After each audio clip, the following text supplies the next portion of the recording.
আগামী মে মাস জুন মাসের মধ্যে তারা পরিপূর্ণভাবে প্রস্তুত হবেন voter list, updated voter list দিয়ে নির্বাচন অনুষ্ঠানের বিষয়ে। প্রায় 30 লক্ষ নতুন ভোটার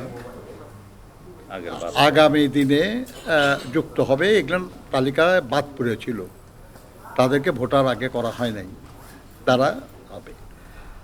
আর এই সময় যে তালিকাটা করা হলো, এখানে নতুন যারা আর হবে এরা হলো বাদ পড়া। আর নতুন যেগুলেন সেগুলেন কিন্তু এখন ভোটার হবে না।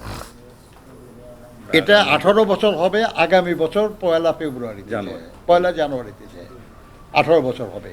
কাজে ওটা হিসাবে না, হিসাব হলো যে বাদ পড়া ছিল প্রায় 30 লক্ষ ভোটার তালিকায় যুক্ত হবে। আবার এর মধ্যে আপনার 15 লক্ষর মতো বাদ পড়ে যাবে, কারণ তারা মারা গেছে।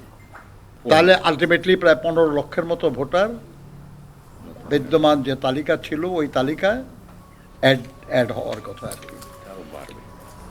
তবে এটা আরও কিছু বাড়ার সম্ভাবনা আছে, এই কারণে যে আপনারা জানেন যে তারা নতুন মারা গেছে যে তালিকা,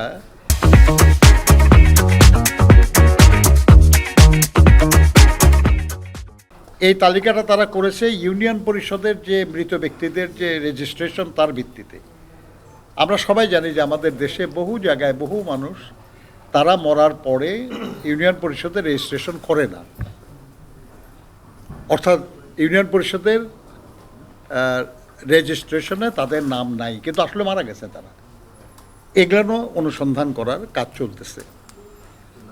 তো এইসব মিলে তারা আমাদের কাছে মনে হয়েছে তাদের কথায় যে আগামী মে মাস জুন মাসের মধ্যে তারা পরিপূর্ণভাবে প্রস্তুত হবেন voter list, updated voter list দিয়ে নির্বাচন অনুষ্ঠানের বিষয়ে। তবে এই ব্যাপারে সিদ্ধান্ত নেওয়ার ক্ষমতা এখন তাদের নাই, কারণ দেশের প্রচলিত সংবিধান আইন হলে আপনারা জানেন আর কি যে একটা সরকার পদত্যাগ করলে তার 90 দিনের মধ্যে নির্বাচন হওয়ার কথা, এটা আইন। কিন্তু এখন তো ঠিক ওই আইনে দেশ চলছে না, তাই না? তো এই মুহূর্তে তাহলে পলিটিক্যাল কনসেনসাসের ভিত্তিতে সরকারের তরফ থেকে অনুরোধ হতে হবে এবং তার ভিত্তিতে নির্বাচন কমিশন নির্বাচন অনুষ্ঠান করবেন। তবে আমরা এতটুকু বুঝেছি আর কি যে যদি মে মাস জুন মাসের মধ্যে লেটেস্ট যদি পূর্ণ প্রস্তুতি তাদের থাকে, তাহলে প্রাসঙ্গিক আরও কোনো প্রবলেম থাকলে সেটা দূর করে খুব দ্রুতই জাতীয় নির্বাচন অনুষ্ঠান সম্ভব। আগামীকাল আপনারা জানেন যে প্রধান উপদেষ্টার সঙ্গে আমাদের একটা আলোচনা আছে, আমরা সেখানে প্রসঙ্গ নিয়ে আলোচনা করব।